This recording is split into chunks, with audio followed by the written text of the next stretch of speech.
Welcome to So Here's Something Interesting this week.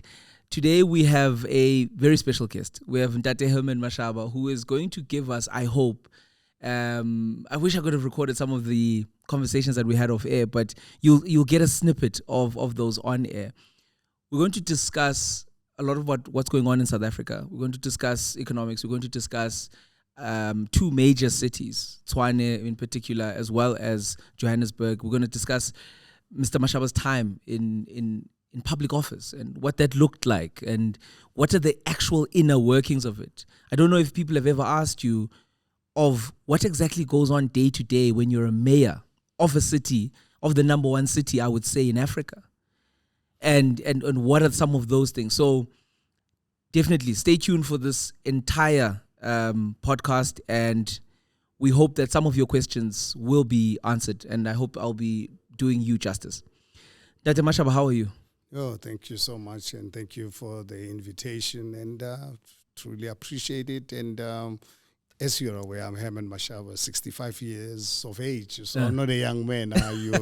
You qualified. You're ready to be president now. You qualified to be my son, a capitalist, born and brought. It's in my the system. Went into business at the age of 22 when the apartheid government wanted to prescribe my future. So for me, I decided through my grandfather's wisdom, I said, no, I'm going to free myself. And I never thought in my wildest dream growing up that one day I'll find myself directly in the political realm. And here am I. Was a mayor of the city of Johannesburg, and at the time when DA approached me in 2015 to be the mayoral candidate, in the beginning I thought these guys are joking. What do I know? To be honest with you, I had absolutely no idea whatsoever what the mayor does. But when I saw this movie becoming a reality, you wake up in the morning, Jacob Zuma's changed the Minister of Finance. So we wake up, we've got a new minister. 3 days later, there's a new one. And I realized, my goodness, this is not a horror movie. This is a real life. movie. It's real life. I'm in. And I eventually said, if not you, Herman, who, you know? And lucky with my privileged position over the last 40 years, took a conscious decision with the support of my family that I try, because I'm a very strong believer that one can only fail after having tried. And that's something that is actually of concern to me, particularly for us as a black race or as black South Africans, as a people, as a people, that we've allowed the system over many years to tell us we're not capable of doing whatever. Greatness. You know. That is why when every time you start something, you'll have commentators and everyone that will tell you about how other people have failed and your chances of success are slim. They don't obviously tell you about how successful nations, how many times they failed before they got it right. Before they got it right. So you find, you like, to just give you a typical example of the current situation in Tshwane, where people are saying I've made a terrible mistake by dumping the ANC, the DA in Tshwane. I'm responsible for destabilizing the city. Who are these people? When actually DA, I take ourselves as ActionSA for being the victims, but it's my interpretation. Everyone can decide the way they want. You can imagine you are governing with someone, very difficult partner, very arrogant. You govern with them for the sake of your country, because obviously I'd had enough of ANC corruption. That what got me into the DA camp. And you discover that the DA is negotiating with the ANC to remove behind your back. Behind our back in Tshwane. And then I said, no, enough, it's enough. And the party, our structure said, we're out of here. Now, all of a sudden, the DA unleashes massive propaganda, including their PR machinery. including even getting black analysts and political commentators blaming us to say we are destabilizing the city. And I'm saying, and I look at it, and I can refer back to when I was 24, when I went into manufacturing of hair care products. Yes. Not just that. I started obviously as a commission sales rep. It took me 19 months, and I decided I'm going to make these products myself because I saw a great future. I saw an industry that is there forever, you know.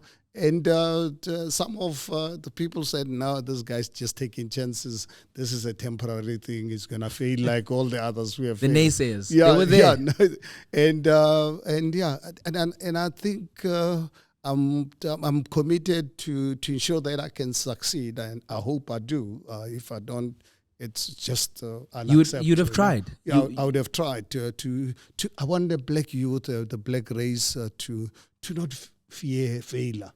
Failure is part and parcel of success. Yeah. Actually, because if you look at successful people all over the world, how many times they've tried before eventually succeeding.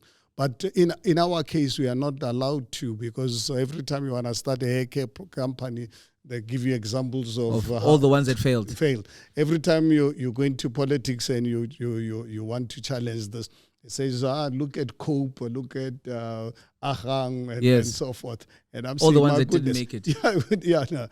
Whereas if we can condition our brains and our God-given talents to say, you know what, if Aham failed, if Cope failed, what is it that they did wrong? So that why did they fail? I want to jump in. I want to jump in quickly. I don't want to leave a lot of our listeners and our viewers. I want to understand from your perspective, in a very succinct manner, what's going on in Tshwane. What's actually going on? Because there are so many conflicting conversations, and yes, there's PR machinery at work, political PR machinery at work. For the average person, what is going on? If you were to tell them if they were right in front of you and you were to tell them, what's actually going on in Tshwane? Okay, let me just quickly see if I can give you a little bit of background so that you've got context. Because if 100%. You don't have context, you won't understand. You'll never understand. Firstly, what happened after the 2021 local government elections?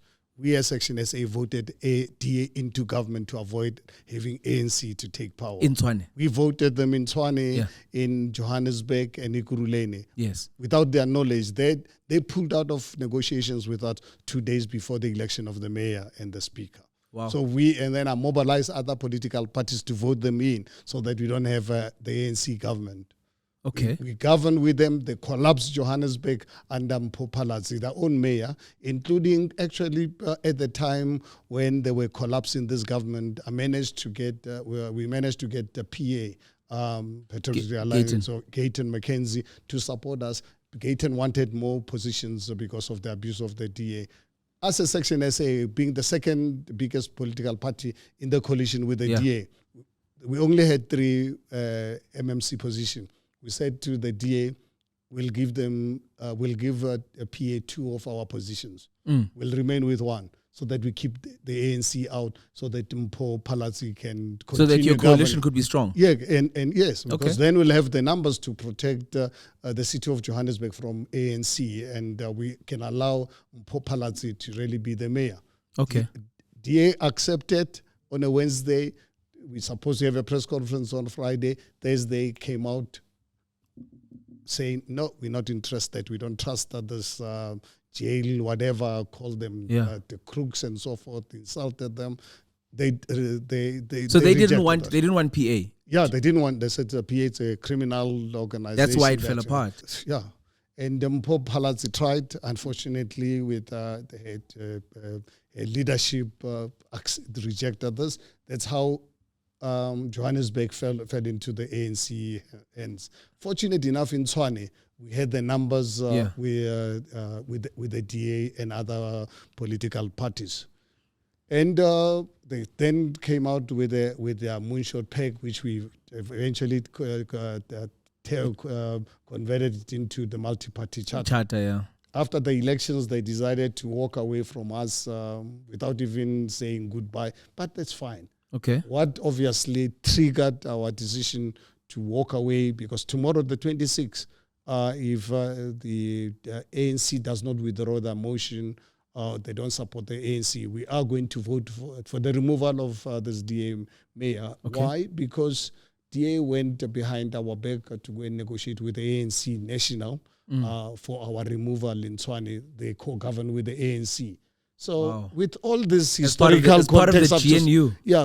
As part of the GNU. With all the historical things in brief that I've just given you. Yeah. Now, tell me any normal human being, when you're in an environment where you have got a partner, you think you're doing well, and the partner goes out to go and negotiate with someone to take you out, and they fail, and then you are expected to still be okay with it. And I say, no.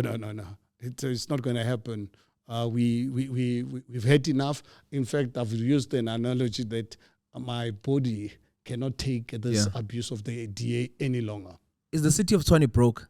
Yeah, no. City of Tshwane, in terms of their liquidity, is what, at 0.6. So basically, the city of Tshwane, they can shut down any minute. They owe Eskom 6.8 billion. They owe another billion rands to employees. So the city, actually, the city of Tshwane, to make it simple for the ordinary person to understand, if we're a board of directors of the city of Tshwane, the city of Tshwane was a company, that the board had a responsibility to liquidate it. Because it reached a situation where you cannot really save it. But you must understand, a country, when it's in trouble, you can't liquidate a 100%. You've got to find a way to fix it. You've got to find a way to fix it. And that's where the city of Tshwane is.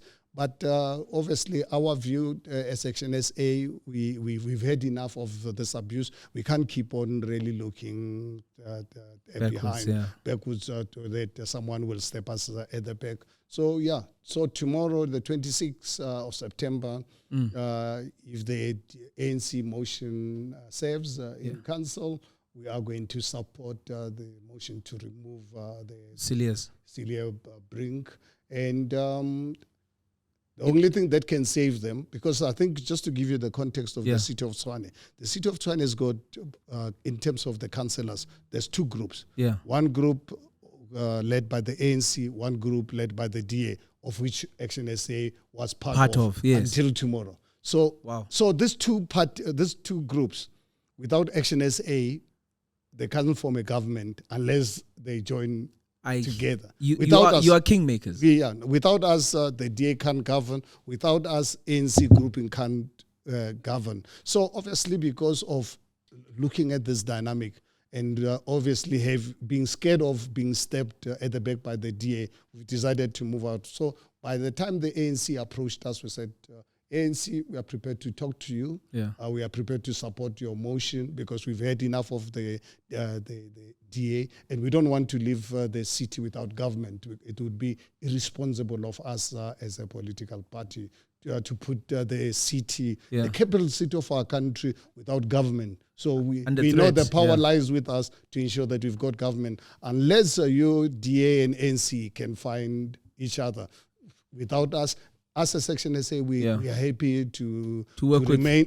We are happy to remain in the opposition benches, so that we don't have to be watching our back all the time. So, question: Do you feel that now that you're speaking to the ANC, do you feel that there's a possibility for firm ground to get Tshwane working again? Do you feel like? Well, I think one thing that. Fortunate enough, I've got a experience of running the city of Johannesburg. I'm sure you're aware, when I took that city over, the city was also just about to collapse. Much bigger city in terms of the budget. If I look at Tshwane, is it possible to turn it around? It is possible, but few things have got to happen. And obviously, for us to do the deal with the ANC, they've got to understand. We have to declare corruption as public enemy number one. We cannot tolerate corruption, because corruption is what has led this country to where we are right now. So they've got to be committed to that. Secondly, the ANC has to understand that for the administration to work, we have to have professional people. We can't have cadre deployment. Professionalize the state. We need to professionalize the public service. From the city manager downwards, we've got to really have committed public service. We need to ensure that we provide services to all communities, because we just did a study, and I'm happy to share the report with you at your convenience. Please. To indicate to you that ever since DA took the city of Tshwane in 2016, because the thing is, DA didn't take the city of Tshwane. They took power same time as when I took over Johannesburg. And you look at the Auditor General's report. I mean, the underperformance service to black communities was literally non-existent. This in Tate Mashaba is always the biggest question. You always, well, on the outside, we always feel that there's something that a particular party isn't doing. The ANC has to deal with corruption. The EFF has to concretize a lot of their plans. The DA always feels like they don't care about black people. And if you've got a report... They planned with the ANC, assisted by the Institute of Race Relations, to remove me from power 3 years into my administration. You know what was my sin? What was it? Because of providing services to poor communities. They used to tell me in my face that... you're moving the budget to the wrong places. Yes, I'm taking their residents' money, providing services to people who don't pay taxes, who are unemployed, who don't vote for the DA. And I think you look at government, what is government's responsibility? Crazy. Because, I mean, it's complete madness. Government's responsibilities to everyone, including those who did not vote for you. You can't just provide services to only those who voted for you, firstly. And secondly, for me, as a black person born in abject poverty, our people are not poor because they want to be poor. Yeah. No, our people are poor because of many years of apartheid. Systematic, including 30 years of ANC corruption.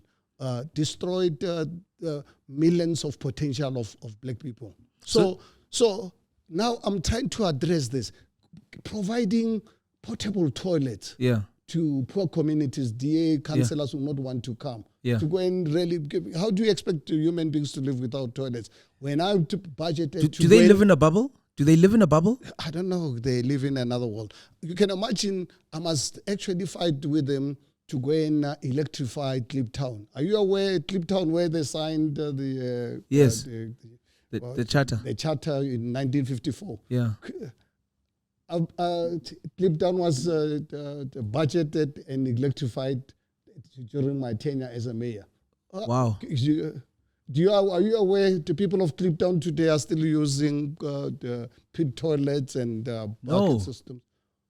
Even today. So once, obviously, I start putting money to really address these issues. It became a problem. It became a problem. And then what DA then used, unleashed their propaganda to regard me as an EFF mayor, because EFF supported was part of the coalition at the time. Yeah, well, EFF, and they're the ones who brought EFF to be the partner, and we needed their 30 votes. Without the EFF support, you wouldn't have been able. Yes, and they had the arrogance all the time. I've got to fight with them all the time.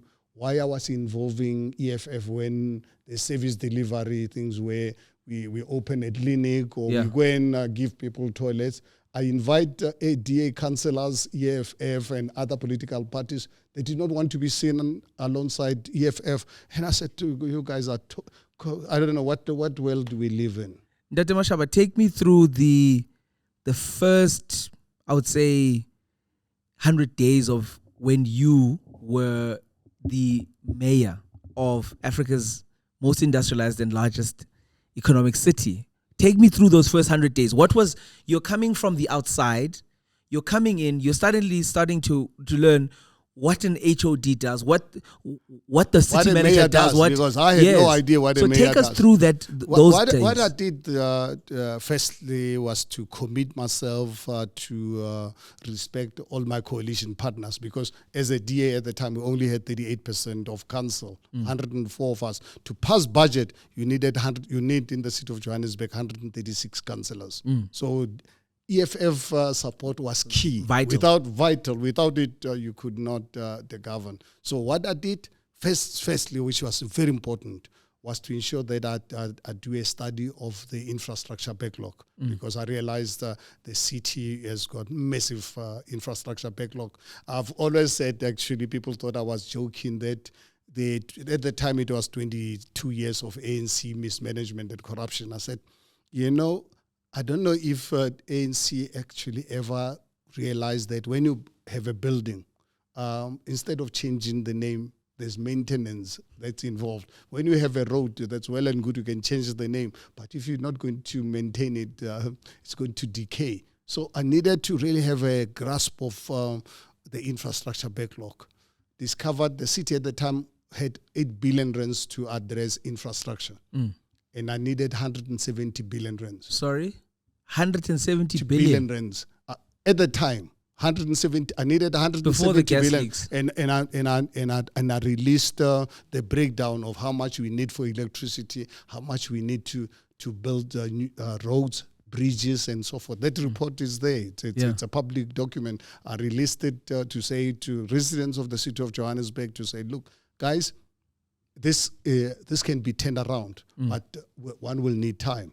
We will keep you abreast on a regular basis on how we're progressing. But your electricity infrastructure requires so much. Your road infrastructure, your transport, and so forth. So in the 100 days, that's when I released this report, including saying, you know what, our Johannesburg city, which used to be one of the modern cities, latest cities in the world, taken over by criminal syndicates, hijacked. Let's go there. I said, I'm going to reclaim these buildings. I'm going to take them back from these criminals. I don't care who they are.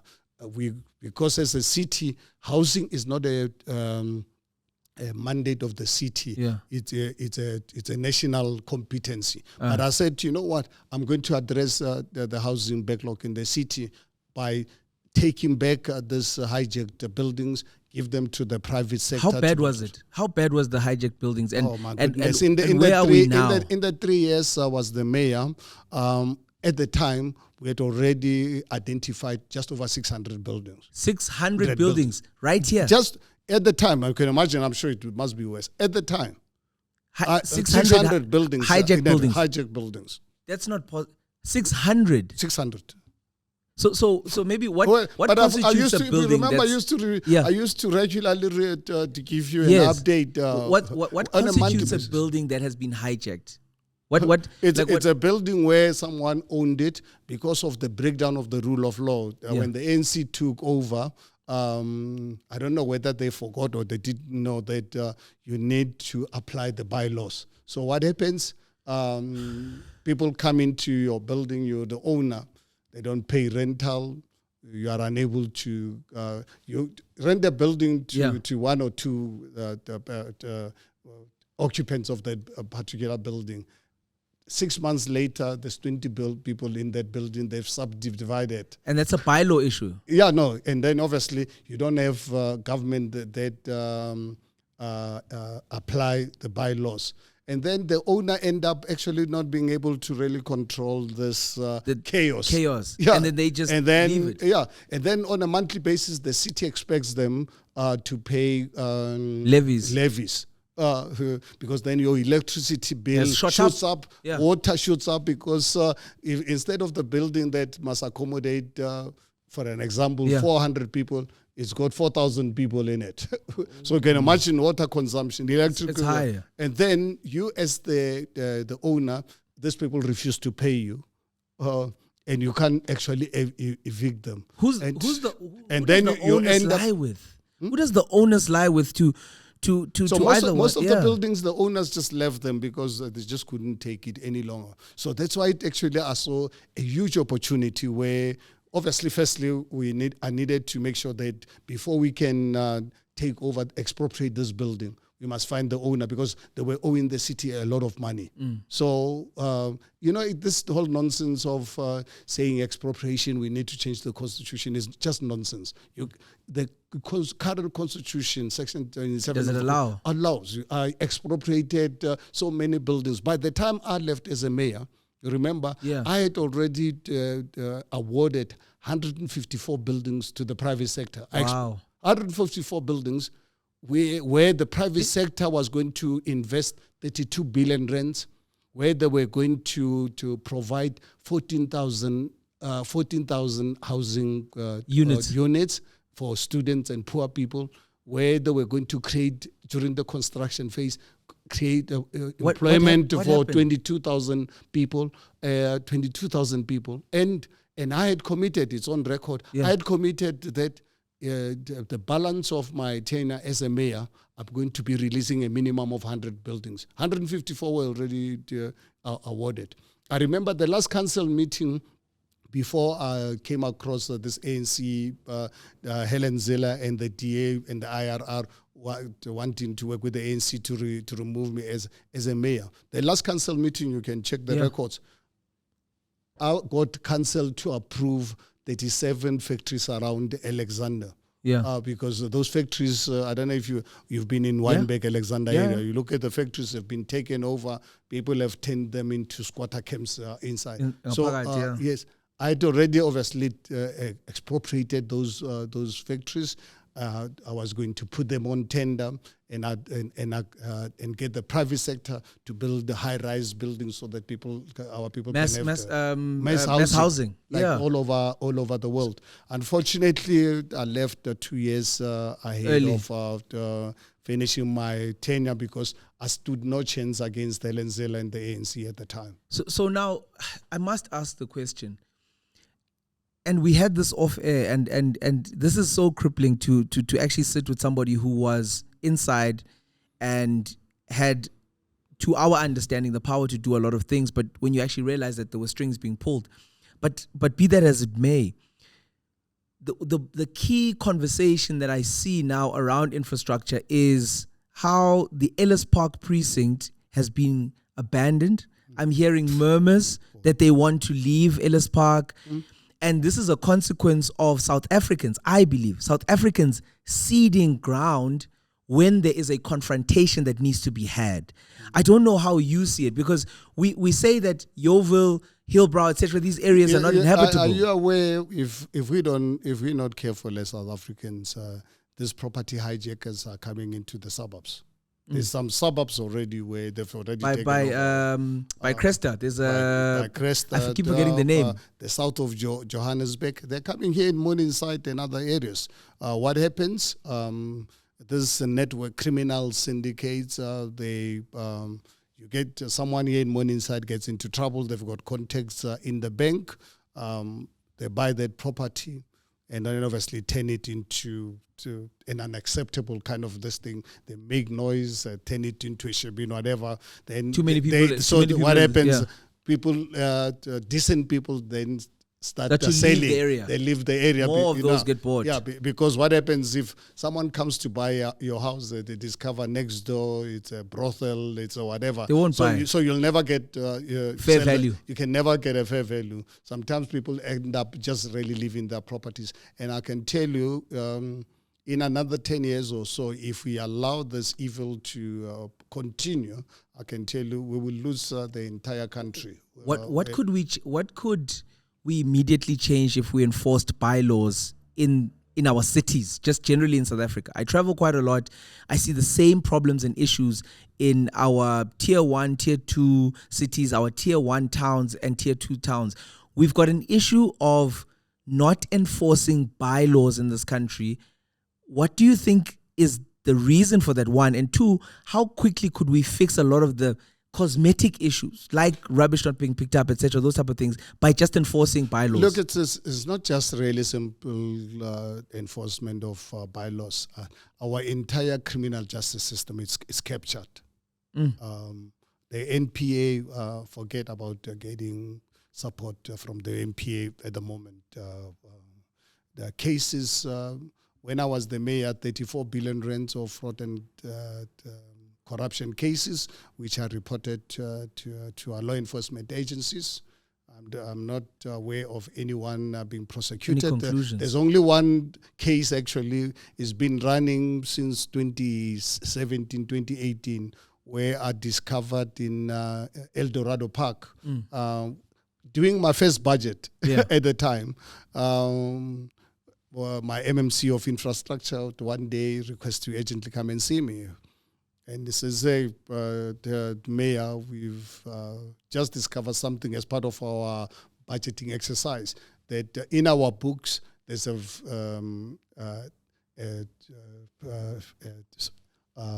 electrical substation being built in El Dorado Park. We've already the city has already paid 66 million rands. We went for an inspection. There's nothing. And payments, 8 payments made. And our late charges, we discover this this company, Zimbabweans, who got the contract. They'd given the city a forged, the fraudulent documentation, guarantee from the bank, fraudulent guarantee. Yeah. This case, actually, I was called about 4 months ago. I was called to testify. I got summons to come and testify because this Zimbabweans, they were accusing me of unfairly laying criminal charges against them. And I've just come to someone reported this matter to me. This Bree Street in Ngoit, whatever. I believe it's the very same company that got a contract. The same that street. Yeah, that street. The company that got a contract to fix the street are the same people who are. How is that possible? Please, I don't know. So let's actually get into your stance when it comes to illegal immigration. You've seen what's been happening around South Africa with restaurants, labor going around checking if there is compliance in certain restaurants. Give us maybe an understanding from your perspective, having dealt and being inside as a public servant. 1, will these raids do anything substantial? 2, what needs to be done further from these things? And 3, will this action actually open up an opportunity for younger South Africans to get into something like the hospitality industry and get employed? Is that even possible? Because we see it, a lot of people are saying it's performative. And they're saying that this is just for cameras because I guess every single time there's been a raid, there have been cameras. And the areas that they're going into are also the more bougie areas. But is that what we need right now? And how do we fix this illegal immigration problem, 1? But 2, are they really taking jobs? Well, I think one thing I'm personally grateful of my brave stance I took when I was reporting 100 days of my term as a mayor. Yeah. There's a day when I decided that I'm going to stop the silence that South Africa was imposed against South Africans. Because before I raised this matter of the danger that illegal immigration is posing to this country, no one could talk about it. Yes. You raised it. There was a deputy minister of police who started, I think it was around the same time. And it was after me. I raised this matter during the press conference to address the residents of Johannesburg, giving them report back of my 100 days in the office. And one of the risks I raised was the question of illegal immigrants in the city of Johannesburg. And I said, I'm unapologetic about this. We are going to address this particular matter because illegal immigration, it's the biggest risk this country is facing, that if we are not prepared to address it, you know who are the biggest casualties? Who are? The black youth. Because they are deprived of opportunities to start running small businesses in their communities. They've got to compete with international smugglers. These guys who run shops in our communities, be in the townships or whatever, you know.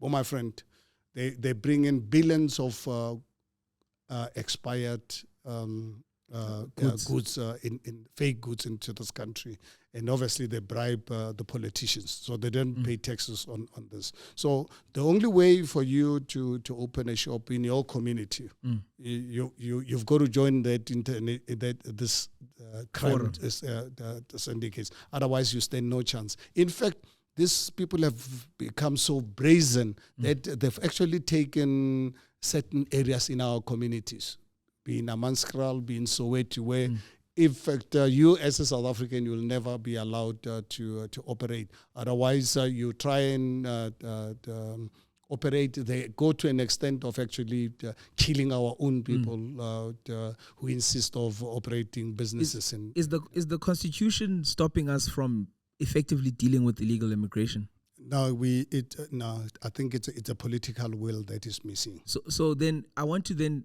latch that onto an organization like the Helen Suzman Foundation. Yeah, those are the big problems. So how do we exist in a world where there's an organization that is, to me, simply there to block any sort of remedy to a current situation that we're faced with? Who do they represent, and why, as a nation, are we still not having the bigger conversation around NGOs and organizations like this? I mean, organizations like the SERI, this legal so-called human rights lawyers, they get supported by serious money, including obviously all these crime syndicates, because they deal in cash. So they can support these organizations so that they can protect them and silence anyone who opposes it. Because when you oppose it as a guy from Soweto, you don't have the resources. When they take you to court, you don't have the muscle. So unfortunately, what is lacking is the political will, and why the ANC has allowed this evil to be so pervasive in our country for many years. It's actually quite sad. But what's giving me some hope is the fact that now South Africans are free to talk about illegal immigration. They're awake. Yeah, people are questioning it. And I think I'm always calling on people to say, please challenge this.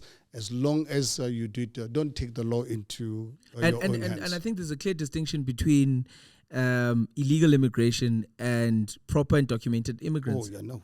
I think people like to conflate issues. They conflate issues.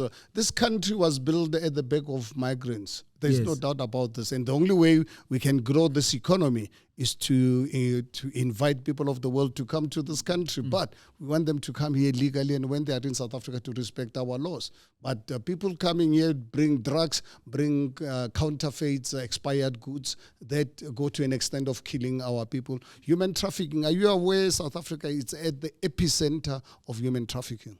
You know, some of the raids, and I see this drug dealers, they run prostitution houses where young girls as young as 12 are kidnapped from here in South Africa and other parts of the world. They work as prostitutes, sleep with 20, 30 men a day. You know, the only payment they receive, it's more drugs and more drugs and more drugs. That's the only payment they receive. And how, when they try and run away or they don't cooperate, the kind of punishment meted to them. And you raise these issues, you are labeled as xenophobic. But fortunately enough, the constitution of this country is against such evil. It's just, as I said to you earlier on, it's the political will that is missing. When I was the mayor, I managed to get JMPD to support our steps. We have managed to get, to some extent, South African police services, because you need them. But you need the prosecution as well. I don't know if you remember when I was a mayor, every time, when the last year in particular, every month I was giving a press conference, a report back on crime in the city and the people involved and what you are doing about it. Unfortunately, we did not have the support of the prosecuting authority to prosecute these people. So that's a problem. And obviously, because the way our policemen and women are treated, are you aware the last time, I know for 3-4 years, police have not received any salary increase. Are you aware police stations, they don't have tools of trade? You know, the other day, a few months ago, one of, no, it's not, I think it's about a month ago, I was stopped at one of the roadblocks. And talking to the police, I says, so, Mr. Mashaba, we need you. Says, ever since we were employed, they did not have guns, but they were there running a roadblock. Says we don't have the guns, tools of the trade. We don't have the bulletproof vests. We don't have handcuffs. He says, you know, we don't know, you know what. We just here to really support our families. He says uniform. Once you get a uniform, says look at me, how I look. And I think, and you expect our policemen and women to still do the job, really do the job. So it's a challenge that unfortunately South Africa is too scared to face. Majority of us are too scared to face and deal with this matter once and for all. That's why some of us are trying, and I will only accept defeat or failure after having tried. So then, let's maybe get to the solutions part of the conversation. How do we turn, one, the economic situation around, two, the social compact that's been broken in our immediate society, as you say, and it's clear and evident for many to see. There are now clear divisions. I've been in Johannesburg for, I think, 18 years. I think it's my 18th or 19th year. I've never seen as many estates being built as now, which means the segregation is now well and truly underway. We live in the bubbles that we live in, and we are not in any way going to. In fact, I found myself driving in Bryanston, and I thought to myself, oh, I wonder when they're going to close these streets.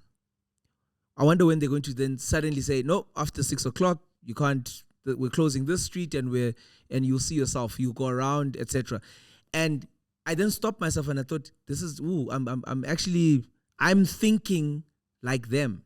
When in actual fact, the real cause and root cause of this is that we have social ills and things that we haven't fixed in our society in Johannesburg that need immediate attention. If housing is a problem in the city, as you said, because the thing about it, you hear things, and then when you were mayor, I would say a lot of the conversations I would have in my head around you would be based on a lot of the propaganda that I would hear. But when you look at it and you think about it, the inner city since 2016 till now has gone backwards. 1, 2, what a massive injection of 10,000 plus units would have done for the city. 14,000. 14,000. Yeah. 14,000. And this was just really the beginning of the 154 building out of 600. Because I always think about the fact that young people who are starting out to work, if those units are available at affordable prices, 4,000, 3,500 rand, the inner city will suddenly have a new vibe about it. South Africans will move in, and you can start to demand services now. Let me just really tell you something really very interesting, which created a conflict between the DNI, because when we as a city offered these properties to the private sector, one of the conditions was that 30% of the units must be towards low-cost housing. That Herman Mashaba can go and have a 14 million, 15 million rents per house. But 30% of the first 5-6 floors must be for poor people, so that they can just wake integrated up into housing. A league or go and work for you in your come and clean your penthouse. And NTA didn't really like this, and we were actually even passing the law to say any new development in the city of Johannesburg, all this new development we're saying. We wanted 30% of the units to be for poor communities. And I was in New York 2 weeks ago, after I've been going to New York for the last 40 years. I've been there many times. And I had an opportunity for the first time to drive such a long distance. I drove from New Orleans in Louisiana to Wisconsin. Wisconsin, And then flew from Chicago to New York. And one day I left, actually, on a Monday after the US Open. I had lunch with one friend in New York who was saying, the beauty about this city is that you are seeing all this development. 20% of the units, it's a law. They've got to be for affordable housing. So you see all this integrated city. And by then, when I was introducing this in the city of Johannesburg, I was really not aware that such a model is possible. I was just being a pragmatic person to integrate society so that you don't live side by side with the poverty. And if you look at the model adopted by Cape Town in particular, there's a reason why property in Cape Town is so expensive and poor people can't live in the city. They can't afford it because there it's only for the rich. So for you, if you want the property, go to Khayelitsha, go to Gugule, to go into those type of areas. And that's why for us, for me, my view in politics is that we've got to find a way to integrate our societies. That let's give poor people an opportunity. They don't have to live far away from job opportunities. Go and build them a RDP house in 30, 40, 60, 70 kilometers away from job opportunities. Are you aware? I also did a study and I released that at the time where people living in Orange Farm, working in Midrand, they've got to use 3 taxis to just get to work. So 60% of them meager salary. Transportation. Every month goes to transportation. Because obviously government build them this shoddy RDP houses 70, 80 kilometers away from job opportunities. And then in the process, no public transport subsidy. They destroyed our railway network. So you go and put people far away from opportunities, and then you destroy public transport system. Where I'm a strong believer that to kickstart this economy, we need to take over the city, give it to the private sector on those type of conditions, heavily subsidize public transport system, take trains, the buses, heavily subsidize them for the next 50 years so that you can allow poor people to uplift themselves through a program. And I strongly believe it is possible. It's just we need a political will. And I want to maybe just move in closing to that. What's next for yourself? What's next for ActionSA? You've got the motion, that's tomorrow. By the time I guess that people watch this, it would have already happened. Give us the 2 scenarios, either or. What does the future look like? It passes? Okay, what's going to happen tomorrow? If the ANC's motion will serve in council, ActionSA is going to support the removal of Cilliers Brink. And we will then have tough negotiations with the ANC of the type of government, accountable government that we must run. If we can't agree that corruption is public enemy number 1, we're going to sit in a very difficult situation. Another alternative is ANC national, forcing ANC, Gauteng and Tshwane to support Cilliers Brink. In that case, ActionSA is happy to remain on the opposition benches, prepare ourselves for 2026. Hopefully, one day the black people will wake up to understand that the power to change their lives, it's in a democratic dispensation, is to go out and vote politicians in, vote them out when they fail. If you look at the voting population of our country, roughly 40 million eligible voters, how many people came out to vote this time around? Only 16 million. So that is where the problem is. Black people are failing to realize their power because we've been told for centuries that we are a nobody, we are not capable of anything. We don't realize the power of the vote, that actually democracy gives you the power. The person can be a billionaire, you can be an unemployed person in Soweto or in Mthatha.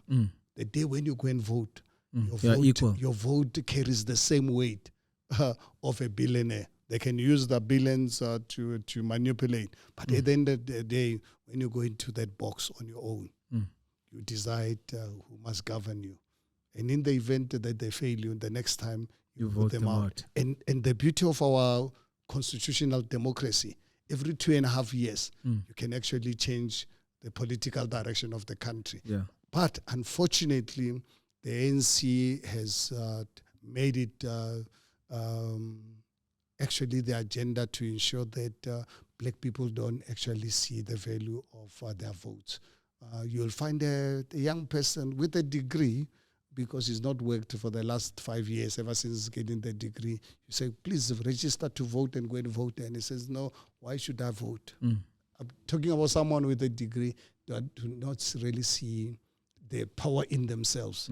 They think the power lies with Cyril Ramaphosa or Jacob Zuma or Helen Zille. They don't actually realize that actually the power lies with them. So, and that's something I'm committed to do and invest in, and ensuring that one day, hopefully, that we can see a big turnout in elections for people actually exercising that democratic right for themselves and their families. Dr. Mashaba, I want to thank you for your time. I want to thank you for your wisdom. I want to thank you for just insight. I think going behind the curtain is important for people so that they understand that as much as it is to vote, you still need to be there for the checks and balances yourself. And every 2.5 years, those checks and balances need to be there. So I want to thank you for your time. I want to thank you for sharing so openly. And I wish you nothing but the best in everything, because from just sitting across from you, your energy, it's a good energy. It's the first time I've sat in across from you and I feel a good energy. I feel that I actually hope and wish that a lot of the things that you want to undertake and achieve come to fruition, because I myself am a capitalist, because I feel that for all the things that we want to do and for all the people that want to help up, we need to do that with money in our pockets. Thank you very much for this opportunity, and I hope that our engagement has inspired you and you can go and inspire more people. Let's open our people's eyes. Thank you, sir. Thank you.